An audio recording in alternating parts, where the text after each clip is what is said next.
जी आनंद भाई। नमस्ते दोस्तों। नमस्ते दोस्तों, मेरा नाम आनंद है। मैं मध्य सत्सु पेरोड़ा हूँ, अलकोली। हाय आनंद भाई। हाँ, हाय आनंद हाय भाई, Dinesh. Indian one day at A time, नमस्कार। हाय हाय हाय दिनेश भाऊ। केवल और केवल ईश्वर।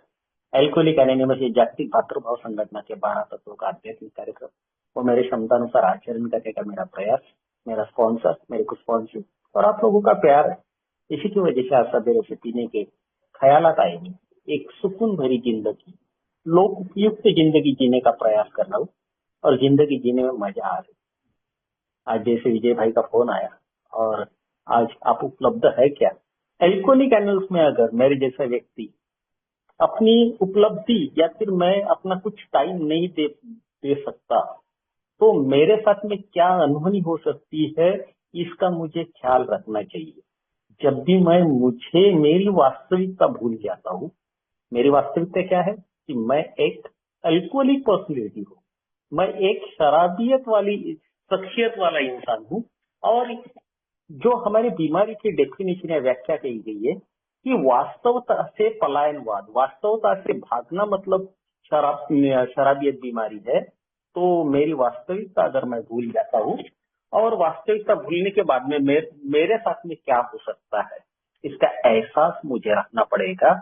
और हमारे 11वें कदम में यही कहा है कि 12वें कदम में शुरुआत में कहते हैं कि उपरोक्त कदमों के वजह से मुझ में आध्यात्मिक जागृति आई और उसका उपयोग मैं अपनी जिंदगी की समस्या सॉल्व करने में करने लगा। अब आध्यात्मिक जागृति की बात अल्कोहलिक एनोनिमस करता है और मुझे यही जागृति रखना है।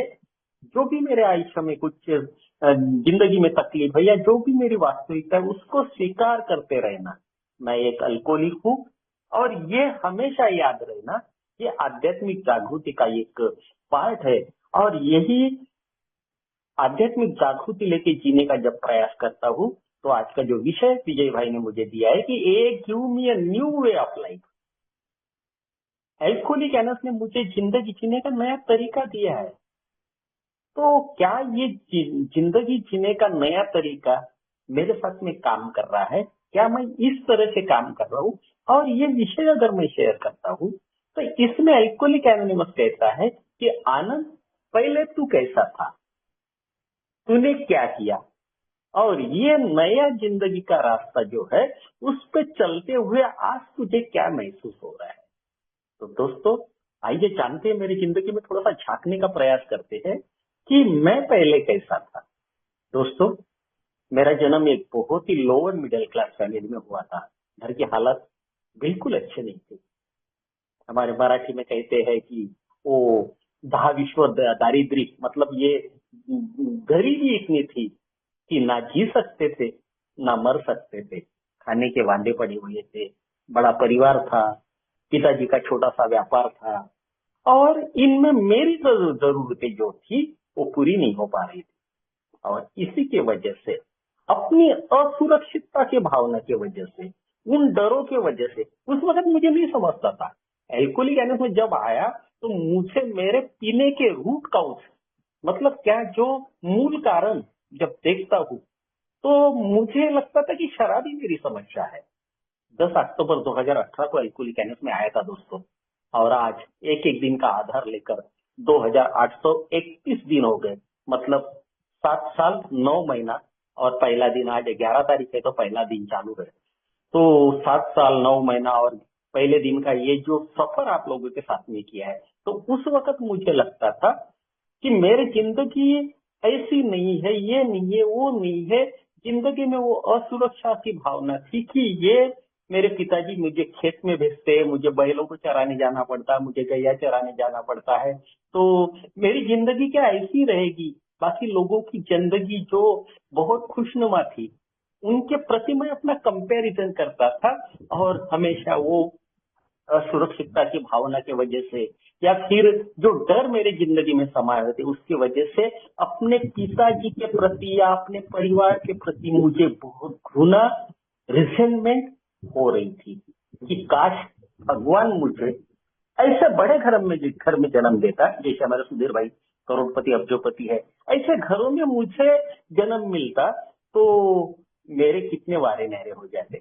लेकिन वो ईश्वर जिसकी प्लानिंग हम समझते हैं, अभी समझते हैं, ये जिंदगी जीने का नया तरीका में हम उस शक्ति को, उस कायनात बनाने वाले ईश्वर को, वो कायनात चलाने वाले ईश्वर को मानने लगते, समझने लगते कि उसकी शायद मुझे वो गरीब परिवार में पैदा करके कुछ प्लानिंग रही होगी। Is a great architect. हमको लगता है कि हमको बहुत आता है, बहुत कुछ समझते हैं, लेकिन उससे बड़ा आर्किटेक्ट दुनिया में कहीं नहीं है। और वही पूरा स्ट्रक्चर या पूरी ये कायनात बनाते रहता है, उसको चलाते रहता है। तो उसका प्लानिंग यही होगा कि आनंद को अल्कोहलिक एनोनिमस का पता चलना चाहिए। आनंद का जिंदगी जीने का तरीका जो है, जिंदगी के प्रति इसकी सोच जो है, इसमें बदलाव आना चाहिए, उसमें उसके सोच में तब्दीली आना चाहिए। इसीलिए शायद उन्होंने मुझे वो गरीबी दिखाई और वो गरीबी ने मुझे जीने के लिए, मेरा प्रॉब्लम जीने का है। मैं हमेशा शेयर करता हूँ, we don't have a drinking problem, we have a thinking problem. जिंदगी के तरफ देखने के नजरिए में मुझे तकलीफ लगती है। और ये जिंदगी उस वक्त मैं देख रहा था कि मेरा कैसा होगा। दोस्तों, 10वीं के एग्जाम देने तक के मैं हफ्ते में 3 दिन स्कूल नहीं जा पाता था। गैया चराना, भैंसे चराना, ये खेत में जाना, ये मेरा काम था। और इसी की वजह से वो असुरक्षा की भावना, जिसको इनसिक्योरिटीज कहते हैं, वो बढ़ गई थी। और ऐसे इसमें मैं खुश नहीं था। लेकिन ईश्वर की प्लानिंग, मैंने 10वीं का एग्जाम दिया और दोस्तों जो मार्क्स मुझे आए थे, अभी पता चलता है कि ईश्वर उस वक्त भी मेरी जिंदगी में काम कर रहा था। That was a merit level mark. और वो अच्छे मार्क्स आने की वजह से मैंने साइंस के लिए एडमिशन लिया। फिर हमारे नागपुर के बहुत बड़े ख्यातनाम इंजीनियरिंग कॉलेज में सिविल इंजीनियरिंग के लिए एडमिशन लिया। और मुझे उस वक्त लगने लगा था कि ये जो गरीबी मैंने देखी है, इसमें तब्दीली आएगी। मैं ख्वाब देखने लगा था कि मेरा भी 1-2 करोड़ का घर होगा, मेरे पास भी BMW जैसी गाड़ी होगी, मेरी बीवी भी माधुरी दीक्षित या दिव्या भारती जैसी सुंदर रहेगी। Living upon a basis of unsatisfied demand, I was in a state of continuous frustration and disturbances. ख्वाब उस वक्त देखे हैं, कॉलेज में जाते जाते 1 साल पूरा नहीं हो रहा तो मैं ख्वाब देखने लगा कि मेरी जिंदगी भी हसीन हो जाएगी। और हमारा ये डेफिनेशन, वास्तविक ये कहते हैं अल्कोहलिज्म की डेफिनेशन, उस वक्त मुझे ऐसा था, मैं गरीब हूँ, ऐसे घर में पैदा हूँ, मेरे सामने शराब बन रही थी। कैसी बनती है वो अलग चीज है, आज का विषय वो नहीं है। लेकिन मैं उस वक्त, वो वास्तविकता मुझे ज्ञात थी कि मैं शराब नहीं पी सकता, और शराब पिया तो मेरी जिंदगी तहस नहस हो जाएगी। ये गरीबी में ही मुझे जिंदगी निकालना पड़ेगा। ये एहसास मुझे शराब पीने के लिए रोक रखा था। लेकिन जैसा मेरा एजुकेशन खत्म हो गया, मुझे एक बड़े शहर में जूनियर इंजीनियर का जॉब मिला, तो दोस्तों ये सब विचार मैं भूल गया। और मुझे भी लगने लगा क्या हर्ज है, थोड़ा सा पीने में क्या हर्ज है। 1992 का वो साल था दोस्तों, मैंने पहली बार आधी बियर चखी थी। और आधी बियर चखने के बाद में ना तो उसका टेस्ट अच्छा था, कड़वी सी थी, और ना ही इतना कुछ पसंद आया था। लेकिन जो उन्माद उसने मेरे दिलो दिमाग में कुछ वक्त के बाद में पैदा किए, वो मुझे अच्छा लगना लगा था। और मुझे लगने लगा था यही जिंदगी है, ये तरीका है जिंदगी जीने का। शराब, मैं ऐसे कभी कभी मैं ऐसा बोलता था, जो लोग साले पीते नहीं है वो जीते कैसे है। वो पीना, उस तरह का एंजॉय करना, मैंने उस वक्त अपनी जिंदगी का नया एक सफर समझ बैठा था, नया जिंदगी का तरीका समझ लिया था मैंने, जो कि आज समझता हूँ कि मैं कितना गलत था। मैंने शराब पी के एंजॉय करना, इसको जिंदगी समझ लिया था। और ऐसा ही करना मुझे पसंद आने लगा था, क्योंकि मैं अपनी तकलीफें भूल जाता हूँ, अपना डर भूल जाता हूँ, मैं अपनी खुशी जाहिर करता हूँ, मेरा कॉन्फिडेंस लेवल बढ़ता है, मुझे अच्छा लगता है, मैं अपनी समस्याओं को सॉल्व कर पाता हूँ, वो डेयरिंग आती है। ये सब चीजें मुझे अच्छी लगने लगी थी। और शराब पीना ही सही जिंदगी है, ऐसा मुझे उस वक्त लग रहा था। जिंदगी जीने का तरीका क्या है, कैसा होना चाहिए, इस चीज से मैं दूर हो गया था। और मुझे यही लग रहा था कि शराब पीने में कोई बुराई नहीं है, लेकिन ये शराब पीना मेरे लिए कितना घातक है, कितना जानलेवा है, मुझे अल्कोहलिक एनर्जी के आने के बाद में मुझे पता चलने लगा कि मेरे शरीर में कोई केमिकल लोचा हुआ है। और यहाँ कहा गया है कि there is no chemical solution for spiritual problem. आप लोगों ने अपने अनुभव द्वारा मुझे ये बताने का प्रयास किया कि आनंद, तेरी समस्या सिर्फ शरीर की नहीं है, आनंद तेरी समस्या सिर्फ तेरे दिल की या तेरे मन मस्तिष्क की नहीं है, तो तेरी समस्या स्पिरिचुअल है, आध्यात्मिक है, और तेरी जिंदगी में आध्यात्मिक शून्यता आई है। मैं जब देखता हूँ 1992 में मैंने पहली बार दारू पिया, शराब पिया, बियर पिया। 2011 में दोस्तों मैं क्रॉनिक लेवल का ड्रिंकर बन गया। अभी भाई शेयर कर रहे थे, it is a progressive disease, शराब बढ़ती हुई जाती है। और बिल डब्ल्यू कहता है we have to find out the root cause of our disease. मेरे शराब पीने की वजह क्या है, ये मुझे ढूंढना पड़ेगा। आज का विषय, ये program give me a new way of life. जिंदगी को समझना है, मुझे अपने तकलीफों के जड़ तक के जाना है। और मेरी तकलीफों की जड़ क्या थी? शराब। मुझे लगता था शुरुआती तौर पे कि शराब रुक गया तो मेरा सब हो जाएगा, वारे मेरे हो जाएंगे, मैं खुश रहूंगा। और यहाँ आने के बाद में जब मुझे कहा गया है कि आनंद, तुझे वो सब वजह ढूंढनी पड़ेंगी, रूट कॉज ढूंढने पड़ेंगे कि तू शराब क्यों पीता था। तो दोस्तों, जब अभी हमारे पहले शेयरिंग कर रहे थे नेपाल वाले भाई, उन्होंने भी बहुत सी बातें मेरे सामने रखने का प्रयास किया। उनके अनुभव मुझे बहुत अच्छे लगे, मुझे अपनापन लगा उसमें। मुझे भी लगता है कि ये सही है। मुझे ये लगता था कि मेरी शराब अगर रुक जाए तो मेरी तकलीफ खत्म हो जाएगी। लेकिन दोस्तों, 2018 में मैं एल्कोहलिक एनर्जी में आया, पहले दिन से शराब पीने की जरूरत नहीं पड़ी। लेकिन 3 महीना हो गया, 6 महीना हो गया, मैं खुश नहीं हूँ। मुझ में वो जिंदगी का वो जो सुकून चाहिए, आत्म शांति जिसको कहते हैं, सेरेनिटी की बात अभी भाई करके गए, वो सेरेनिटी जिंदगी में नहीं थी। तो बिल डब्ल्यू जब कहता है कि we have to find out the root cause of disease, तो मेरे ये बीमारी के जड़ कहाँ थी? तो जब मैं अल्कोहलिज्म की डेफिनेशन देखता हूँ, alcoholism is outward manifestation of inner conflict कहा गया है। मतलब शराबियत मेरे अंतर्गत जो कुछ संघर्ष चल रहा है, उसका बाह्य प्रकटीकरण, मतलब मेरा शराब पीना है। मुझ में 2 दुर्गुण है, आइदर आई फाइट और आई फ्लाइट। मतलब मैं अपने जिंदगी में जो तकलीफें है उससे जूझते रहता हूँ, उससे संघर्ष करता हूँ, उसको जीतने का प्रयास हर वक्त करता हूँ। और जब ये मुझसे नहीं होता है तो मुझे भागने की भी आदत है, either I flight, either I fight और आई फ्लाइट। मुझे संघर्ष करना अच्छा लगता है। मैं शराब के साथ नहीं ऐसा कर रहा था। एक दिन लोगों को कंट्रोल में शराब पी के बताऊंगा, ये लोग मुझे क्या सिखाएंगे, इनको क्या आता है। शराब वाले लोग, मैं शराबी उनको समझता था जो रास्ते पे गिरे पड़े हुए हैं, जिनको घर में खाने के लिए नहीं है, ऐसे लोग शराबी है, उनको दवाखाना भर्ती होना पड़ता है। मैं आज उम्र 54 चालू है दोस्तों, कभी गाड़ी लेके गिरा नहीं, दवाखाने में भर्ती होना नहीं पड़ा, कभी एक सलाइन भी नहीं लगी। तो मुझे लगता था कि मैं शराबी नहीं हूँ। लेकिन हमारा प्रोग्राम मेरे जैसे व्यक्ति के भी औकात बता देता है। बिग बुक में स्पष्ट तौर पे लिखा गया है कि जो जिसको भी कोई प्रॉब्लम है नहीं, ऐसा उसको लगता है, उसने वो चीजें याद कर लेना। हमारे हिंदी बिग बुक और इंग्लिश बिग बुक में लिखा, पेज नंबर 44 पे 44 पे लिखता है हमारा को फाउंडर कि पूरी ईमानदारी से चाहते हुए भी मेरे जैसा व्यक्ति अगर शराब से दूरी हासिल नहीं कर सकता, और दूसरी चीज कि मैं किसी भी बहाने थोड़ी सी शराब पीने जाता हूँ और थोड़ी शराब पी के अगर मैं वापस नहीं आ सकता, तो आई एम प्रोबेबली अल्कोहलिक। यहाँ मुझे किसी ने बेवड़ा नहीं बोला। ये बात अल्कोहलिक में मुझे अच्छी लगी और उस वक्त मुझे एहसास हो गया, वो अंदर से एक्सेप्टेंस आया। Acceptance is the key to liberation. मैं हमेशा शेयर करता हूँ, एक्सेप्टेंस, स्वीकार, ये मेरी मुक्तता की चाबी है। स्वीकार, ये मेरे ईश्वर के साथ में जो संबंध बनाने हैं आज के लिए, उसकी एक चाबी है।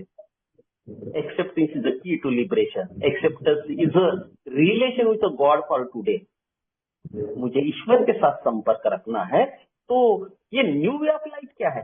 अल्कोहलिक एनोनिमस में जब मैं आया तो मुझे यही लग रहा था शाराब रुक जाए तो बस सब हो जाएगा, लेकिन यहाँ मुझे बोला गया है कि you have to find out the root cause, और रूट काउज जब मैं देखता हूँ तो मुझे अपना, जब मैं इन्वेंटरी लिया तो 4 बातें मेरे सामने आई। मैं बहुत स्वार्थी हूँ, आत्मकेंद्रित हूँ, अविवेकी हूँ, और मेरी जिंदगी में भय बहुत है, डर भय। उस दिन मैं विषय एक शेयर कर रहा था, डर के आगे जीत है। और जब मैंने अपने डर की इन्वेंटरी लिखा तो मुझे जो भय के बारे में मेरे स्पॉन्सर ने बताया वो 68 प्रकार के वर्ड थे, 68 भय मेरी जिंदगी में काम कर रहे थे। और वो वाकई भय मेरी जिंदगी में किस तरह से काम कर रहे थे और वो सच था क्या उसमें देखता हूँ तो सबसे पहले और कुछ चीजें मेरे सामने आई। तो उस जो 4 चीजें थी वो थी, पहली चीज थी वरी, जिसको हम चिंता कहते हैं। ये चिंता जो है मुझे चिता तक के पहुंचाती है, क्या होगा कैसा होगा। आध्यात्मिक शून्यता की बात मैं कर रहा था अभी थोड़ी देर पहले। और आध्यात्मिक शून्यता क्या है? कोई ईश्वर है, कोई ताकत है, सृष्टि चलाने वाला कोई है। वो मुझे अपनी जिंदगी में वो जो खुशियां थी, जो कुछ मुझे अच्छा लग रहा था, जो जिंदगी मुझे अच्छी लगती थी, वो वापस मुझे देगा। वापस मैं भी बाकी लोगों जैसा एंजॉय कर पाऊंगा, बाकी लोगों जैसी सुकून वाली जिंदगी जी सकूंगा। इस बात पे से भरोसा उठ जाना, ये मेरी आध्यात्मिक शून्यता थी। और इसी वजह से मैं अपनी जिंदगी में खुश नहीं था।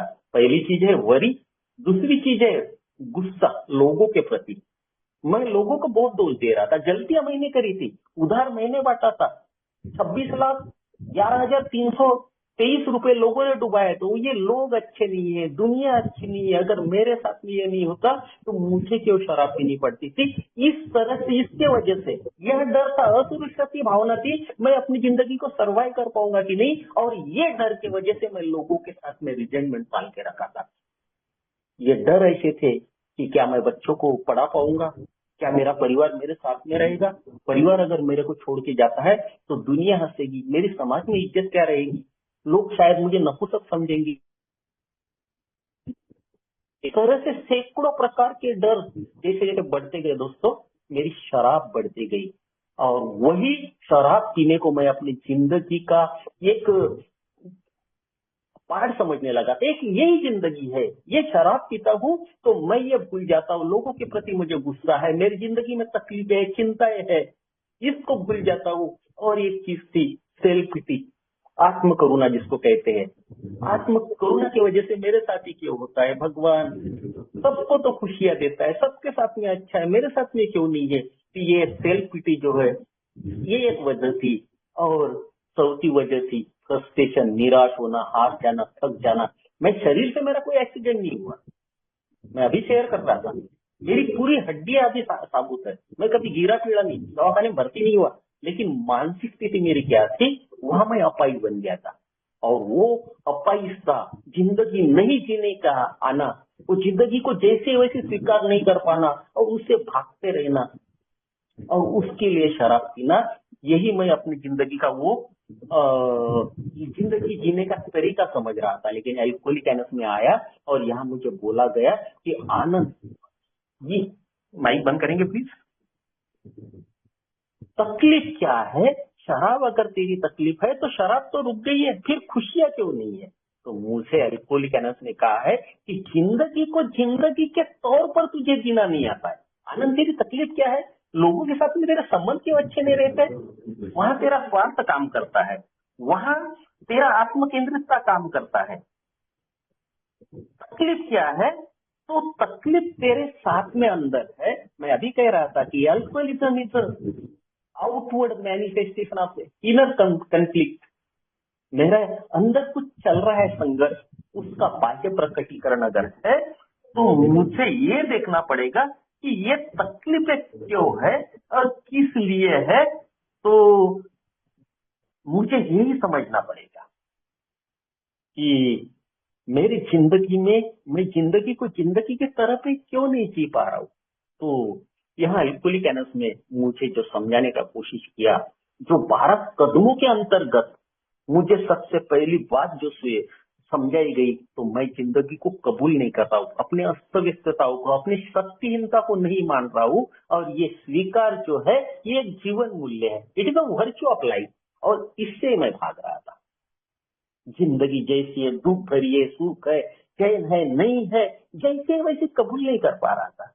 और एल्कोहलिक एनस ने जो प्रेयर मेरे सामने रखी, एक्सेप्टेंस क्या है, मैं लैंग्वेज ऑफ हार्ट में देखता हूँ पेज नंबर 269 पे बहुत अच्छी बात लिखता है बिल डब्ल्यू, कि ये प्रार्थना जो मेरे सामने रखी गई है, God grant us the charity to accept the things I can exchange, courage to change the things we can, and wisdom to know the difference. इस अद्भुत प्रार्थना में संभव और असंभव के बीच का भेद भेद करने वाली बुद्धि की आवश्यकता पर विशेष बल दिया गया है। देखिए दोस्तों, मैं क्या कह रहा हूँ, बिल डब्ल्यू क्या कहना चाहता है। यहाँ ये कहा गया है, प्रार्थना में संभव और असंभव के बीच का भेद जानने वाली बुद्धि की आवश्यकता पर विशेष बल दिया गया है। आप पेज नंबर 269 अपना इसका देख लीजिए, और उसमें acceptance, what is the acceptance के बारे में लिखता है बिल डब्ल्यू। और यही चीज मार्च 1962 के ग्रेस फाइल में भी उन्होंने लिखी है। बहुत बड़ी बात लिखते हैं कि मेरी तकलीफ क्या थी, कि मैं क्या कर सकता और क्या नहीं कर सकता, और ये दोनों में का जो फर्क है, जो भेद है, और वो समझने की बुद्धि मेरे पास में नहीं है। एक्सेप्टेंस के बारे में अभी कह रहा था, यही तो नहीं है कि जिंदगी को जिंदगी के तौर पर जीने की ताकत मेरे पास में नहीं थी। एल्कोहलिक एनस में आने के बाद में उन चीजों को रूबरू मेरे सामने करने का प्रयास हुआ कि मुझ में बिलीफ नहीं है, मुझ में विश्वास नहीं है, मुझ में क्या नहीं है, श्रद्धा नहीं है, मुझ में क्या नहीं है, तो मुझ में ईमानदारी नहीं है, मुझ में क्या नहीं है, तो ये विजडम, ये करेज की बात करता है एल्कोहलिक एनस। मुझ में धैर्य नहीं है, मुझ में क्या नहीं है, तो मुझ में वो विलिंगनेस नहीं है, जिंदगी को नए तरीके से भी जिया जा सकता है। ये जो 12 कदमों का प्रोग्राम मेरे सामने रखा है, उसका इम्प्लीमेंटेशन अपनी जिंदगी में करके, उसको अपनी जिंदगी में लागू करके एक नई तरह से नई सोच जीने का ढंग बदलने का ये प्रोग्राम मेरे सामने रखा गया है। तो उसके लिए विलिंगनेस बहुत जरूरी है। क्यों? पीते पीते ही जिंदगी खत्म करना, इससे बाहर निकलना पड़ेगा मुझे। शराब रुक गई है, तो शराब रुकने के बाद में मेरे जो चारित्रिक दोष है, वो मेरी तकलीफ की जड़ है, मेरा स्वार्थ मेरी तकलीफ की जड़ है, ये आत्मकेंद्रितता मेरी तकलीफ की जड़ है। 4 चीजों के बारे में अभी मैं कह रहा था, वरी है, एंगर है, फ्रस्ट्रेशन है, रिजर्नमेंट है, ये चीजें, सेल्फ पिटी है, इन चीजों के बारे में मुझे सोचना पड़ेगा, और इनके साथ में नहीं किया सकता। विलिंग टू चेंज मुझ में आना चाहिए। विनम्रता की बात एल्कोहलिक एनस कहता है। एल्कोहलिक एनस ने मुझे ये चीज बहुत मायने रखने के लिए कहा है कि लोगों को माफ करेगा, खुद को माफ करेगा तो लोगों को माफ कर सकेगा। हाँ, जो कुछ भी तूने किया है ये बीमारी के तहत किया है, लोगों को तकलीफ दी है, सबके साथ में तेरे समझ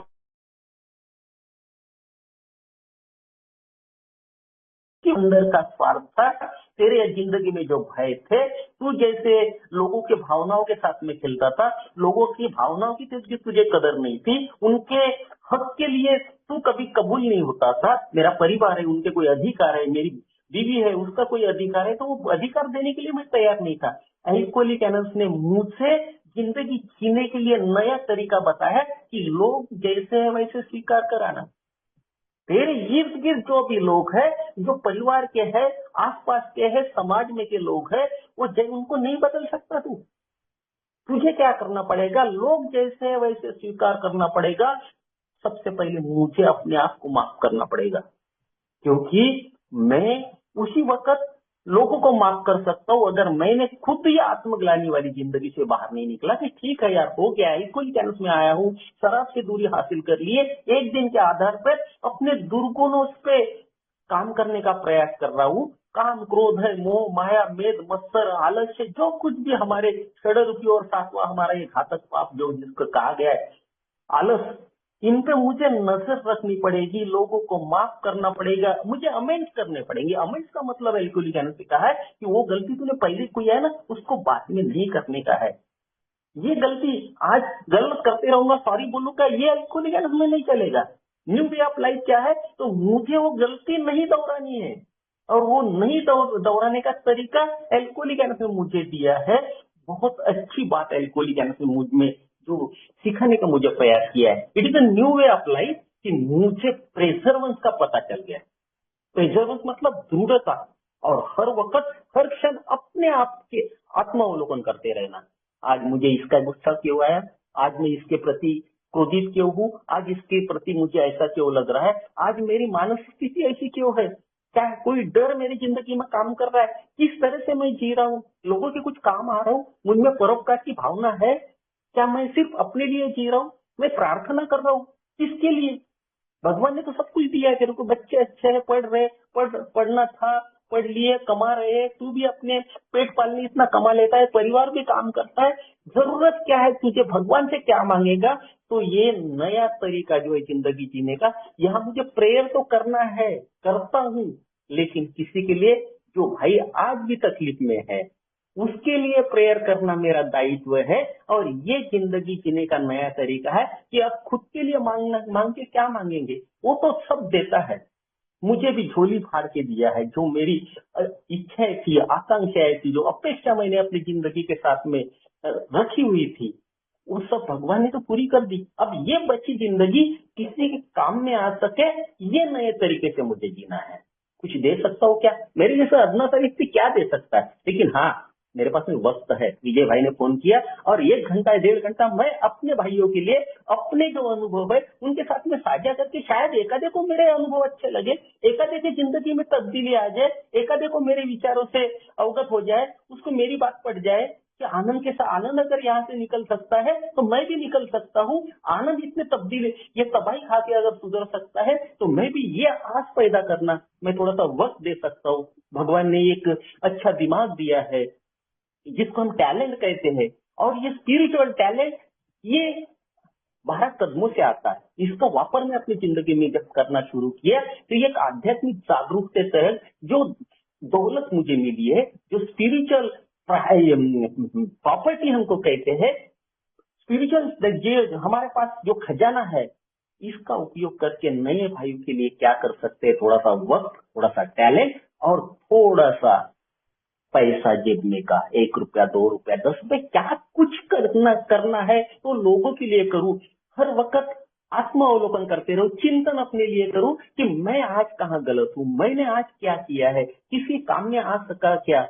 और जैसे शुरुआत में कह रहा था कि उपरोक्त कदमों के वजह से मुझ में आध्यात्मिक जागृति आई। आध्यात्मिक जागृति क्या है दोस्तों, कि ये जो शराब है ना, ये बाकी लोगों के लिए शायद अमृत होगी, वो पी सकते हैं, कंट्रोल में पी सकते हैं, उनके साथ में जो है वो अपनी जिंदगी को हैंडल कर सकते शराब पीने के बाद में। लेकिन ये शराब मेरे लिए जहर है, और जब भी मैं पीऊंगा तो मेरे 2 ही अंत है, एक तो मैं पागलपन की अवस्था में जाऊंगा या फिर मेरी अकाली मौत हो जाएगी।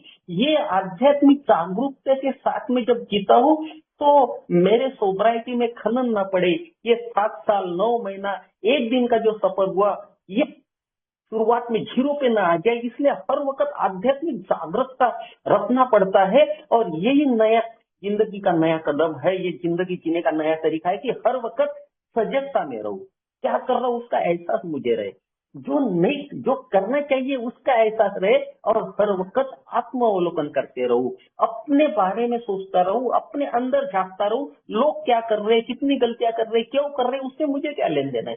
मुझे अपनी जिंदगी को संवारना है, और ये जिंदगी अगर मैंने इसी तरह से नहीं संवारी, लोगों के काम में नहीं आया, अपनी जिंदगी की समस्या सॉल्व करने के लिए कहा गया है 12 कदम में, कि मेरी जिंदगी में जो तकलीफ है, ये जो मुझे आध्यात्मिक ये हथियार जो मुझे मिले हैं, उसका वापर करके, उसका उपयोग करके मुझे अपनी जिंदगी की तकलीफें सॉल्व करना है। और तकलीफ जो सॉल्व करता है वही दूसरे के काम में आता है। मेरे पे कर्जा अगर है और कर्जा मैं वैसा अगर नहीं भरा, बैंक का कर्जा बढ़ता गया, इंटरेस्ट बढ़ता गया, तो एक दिन मेरी हालत खराब हो जाएगी, मुझे लगने लगेंगे क्या यार ये में जाके क्या फायदा है। तो मुझे कर्जे भी उतारने हैं।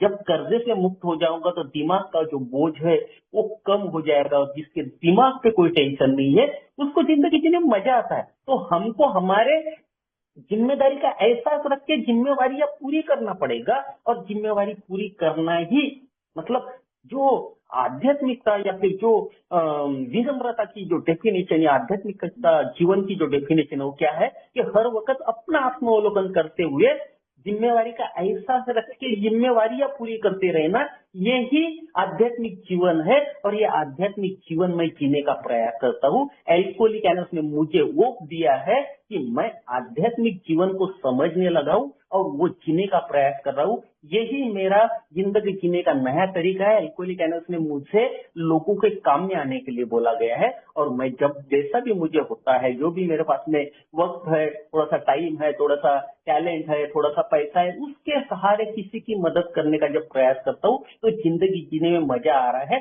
और यही मजा हमेशा लेने की इच्छा रखना, अपने सोब्राइटी को बरकरार रखना, लोगों के काम में आना, ये आध्यात्मिक जीवन अगर है तो ये जिंदगी जीना मुझे अच्छा लगता है। मैं पहले क्या था उससे कोई फर्क नहीं पड़ता, लेकिन अल्कोहलिक एनोनिमस ने मेरी जिंदगी जीने का एक नया तरीका मेरे सामने रखा है, और उसको जीने के बाद में मुझे बड़ी प्रसन्नता महसूस होती है। और ये प्रसन्नता जिसके पास में है उसको वापस शराब पीने की जरूरत नहीं पड़ती है। इसलिए मैं, ये हमारा पाइनर समूह है, इनका मैं तहे दिल से शुक्रगुजार हूँ कि मेरे जैसे न्यू कमर को जो अपने अनुभव साझा करने का जो बार बार मौका देते हैं, इसलिए उनका, विजय भाई का, हमारे सुधीर भाई का और सभी लोगों का मैं तहे दिल से शुक्रगुजार हूँ। आप लोगों ने मेरे जैसे न्यू कमर की जो कुछ अनुभव थे, छोटे मोटे जो कुछ थे, आपके साथ में साझा करने के बाद बड़े तन्मयता से, बड़े एकाग्रता से आपने सुने, इसलिए आप सभी का मैं तहे दिल से शुक्रगुजार हूँ। रुकना चाहूंगा दोस्तों, थैंक यू।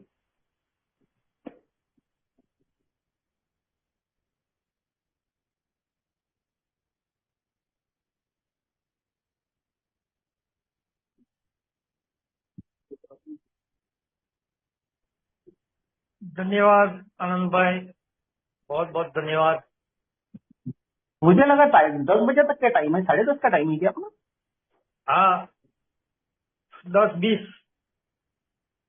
सॉरी, मुझे अभी तो मुझे लगा कि 10 बजे खत्म करना है, इसलिए मैं टाइम देखा और मैं शॉर्ट में ले लिया। चलो कोई बात नहीं। कोई बात नहीं। पोस्ट रिकॉर्डिंग स्टॉप करना था विजय भाई। आनंद भाई आप कर दो। विजय भाई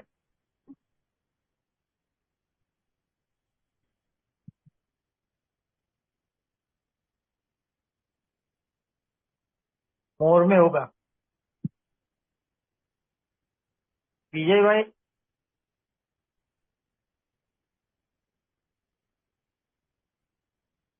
आनंद भाई वो मोर मोर लिखा है ना, उसको थोड़ा देख रहा हूँ, देख रहा हूँ।